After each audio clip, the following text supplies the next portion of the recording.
कर्नाटक में मुख्यमंत्री की कुर्सी को लेकर जारी खींचतान के बाद बेंगलुरु में सिद्धारमैया और डीके शिवकुमार की मुलाकात। हाईकमान के आदेश पर दोनों नेताओं की मीटिंग, सीएम आवास पर हुई मुलाकात।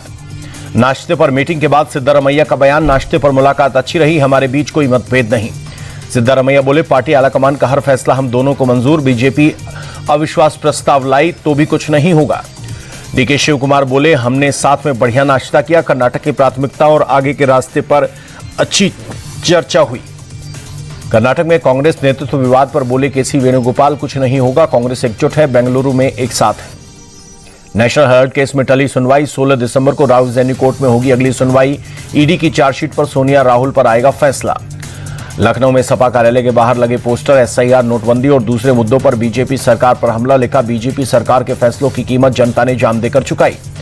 यूपी के डिप्टी सीएम केशव प्रसाद मौर्य का बड़ा बयान, बिहार नतीजों से साफ हो चुका है, सपा का सफायत है, कांग्रेस आरजेडी से भी बुरा हाल होगा। एमसीडी उपचुनाव पर बोले दिल्ली बीजेपी अध्यक्ष वीरेंद्र सचदेवा, नतीजे बीजेपी के पक्ष में होंगे, दिल्ली का किसी ने विकास किया तो बीजेपी ने किया। बिहार में 1 दिसंबर से नई विधानसभा का पहला सत्र, पहले दिन सभी 243 विधायकों को दिलाई जाएगी शपथ। 2 दिसंबर को स्पीकर का चुनाव, 3 को राज्यपाल का अभिभाषण। जेडीयू प्रवक्ता नीरज कुमार बोले, विधानसभा का पहला सत्र खास होगा, लोगों के लिए किए गए वादों को पूरा करने पर हमारी सरकार का जोर होगा।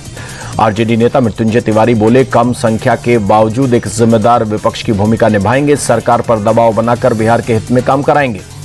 बिहार के मुजफ्फरपुर में अतिक्रमण पर चला बुलडोजर, अवैध दुकानों और अस्थायी निर्माण को किया जमींदोज, नगर निगम ने दुकानदारों को दिया था नोटिस। नालंदा में हाईकोर्ट के आदेश पर बुलडोजर एक्शन के बाद माहौल गरमाया, लोजपा सांसद अरुण भारती और बिहार के मंत्री संजय पासवान पीड़ितों से मिले। बिहार के खगड़िया में पुलिसकर्मियों से धक्का मुक्की, ग्रामीणों ने वाहन में भी की तोड़फोड़, 2 पक्षों को विवाद सुलझाने के लिए पहुंची पुलिस। पश्चिम बंगाल एसआईआर की बैठक के बाद चुनाव आयोग ने टीएमसी को हिदायत दी, कहा बूथ अधिकारियों को धमकी न दें या प्रभावित करने की कोशिश न करें। पश्चिम बंगाल में एसआईआर को लेकर टीएमसी का चुनाव आयोग ने दिया जवाब, कहा सारे आरोप बेबुनियाद।